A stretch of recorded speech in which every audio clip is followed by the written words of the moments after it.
नमस्ते अन्यङहासेयो म पशुपति सापकोटा र आज चाहिँ म तपाईहरुलाई हुलाक सम्बन्धी केही शब्दहरू लिएर आएको छु र तपाईहरु ध्यान दिएर भिडियोलाई सुरुदेखि अन्त्यसम्म नछुटाइकन हेर्नुहोला। हुलाक सम्बन्धी शब्दहरू यस प्रकार रहेको छन् र यहाँनेर भनेको छ यो उछेगुक भनेको छ, यो नै हुलाक हो है।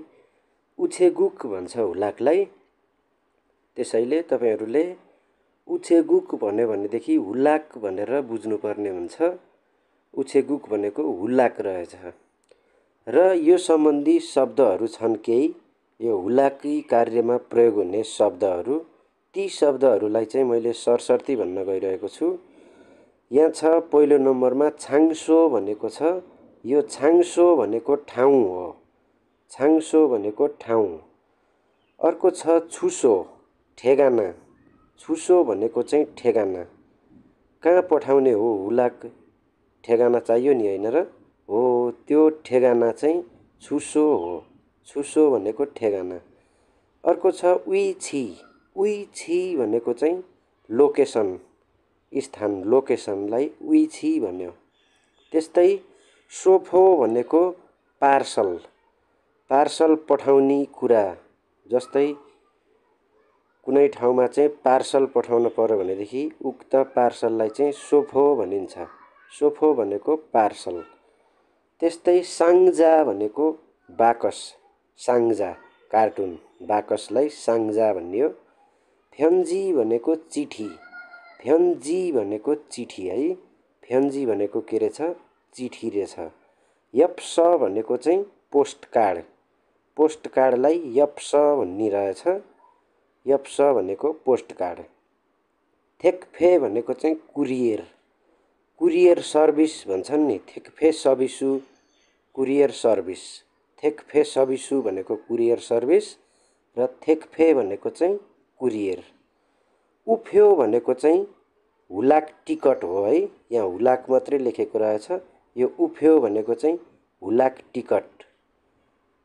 हुलाक मात्रै भन्नलाई त उछेगुक भनियो र उफ्यो भनेको चाहिँ हुलाक टिकट हो। फात्ता भनेको चाहिँ पाउनु, प्राप्त गर्नु, प्राप्त गर्नु अथवा पाउनुलाई फात्ता भनिन्छ। फात्ता भनेको पाउनु। फोनेदा भनेको चाहिँ पठाउनु, फोनेदा भनेको पठाउनु। सर्यु र मुन्स, यो दुवैको अर्थ चाहिँ कागजपत्र, डकुमेन्ट भन्ने अर्थ हुन्छ। सर्यु अथवा मुन्स भनेको चाहिँ दुवैको अर्थ कागजपत्र, डकुमेन्ट भन्ने भयो। फोङथु भनेको चाहिँ खाम, यसको अर्थ झोला पनि हुन्छ। फोङथु भनेको झोला पनि हो र खाम पनि हो। हान्याक भनेको चाहिँ आयुर्वेदिक औषधि, आयुर्वेदिक औषधिलाई चाहिँ हान्याक भनियो। फेफेन भनेको चाहिँ पानीजहाजबाट गरिने हुलाक, फेफेन भनेको के रहेछ?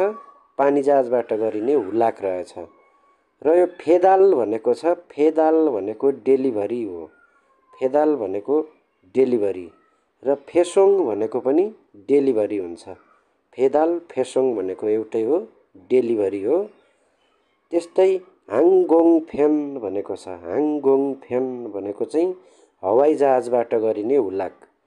यो माथिको फेफेन भनेको पानीजहाजबाट गरिने हुलाक भयो र हाङगोङ फेन भन्यो भने चाहिँ हवाईजहाजबाट गरिने हुलाक भन्ने बुझिन्छ।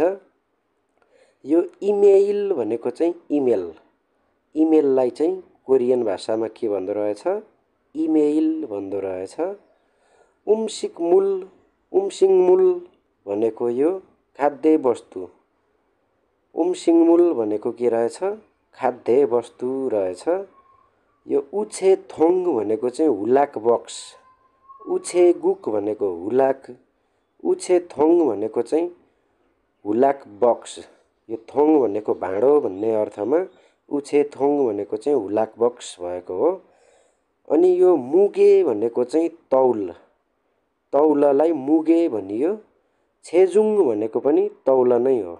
मुगे र छेजुङ भनेको तौल। अनि यो उफ्यानमुल भनेको चाहिँ हुलाकी सामान, उफ्यानमुल भनेको के रहेछ? हुलाकी सामान रहेछ। उफ्यान बनो भनेको चाहिँ हुलाक नम्बर, बनो भनेको नम्बर, उफ्यान बनो भनेको हुलाक नम्बर। अनि यो फोजाङ हादा भनेको छ, फोजाङ आदा भनेको प्याकिङ गर्नु। यो फोजाङ भनेको प्याकिङ, फोजाङ आदा भनेको प्याकिङ गर्नु। र अर्को फेरि आयो यो डेलिभरी गर्नुको, छन्दाल राधा, छन्दा राधा भनेको पनि डेलिभरी गर्नु। छन्दाल भनेको डेलिभरी र छन्दा राधा भनेको पनि डेलिभरी गर्नु भन्ने भयो। खुक्चे थुक्कुप भनेको अन्तर्राष्ट्रिय डाक सेवा भन्ने। यो खुक्चे थुक्कुप भनेको चाहिँ इएमएस प्रणाली हो के, इएमएस प्रणाली, अन्तर्राष्ट्रिय द्रुत डाक सेवा। इएमएस प्रणाली, अन्तर्राष्ट्रिय द्रुत डाक सेवालाई चाहिँ खुक्चे थुक्कुप भन्दो रहेछ। अनि फेसोङ छो होए भनेको चाहिँ यहाँनिर फेसोङ भनेको पठाउनु अथवा डेलिभरी गर्नु हुन्छ भनेदेखि, छो होए भनेको चेक जाँच हुन्छ। र यो डेलिभरी प्लस चेक जाँच भनेको चाहिँ डेलिभरी चेक जाँच भनेको हो। डेलिभरी भए नभएको के कस्तो अवस्थामा रहेको छ भनेर चेक जाँच गर्नु चाहिँ फेसोङ छो होए डेलिभरी चेक जाँच हो।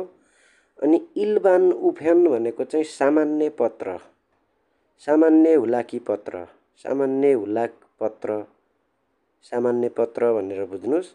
इल्बान उफ्यान भनेको सामान्य पत्र भन्ने भयो।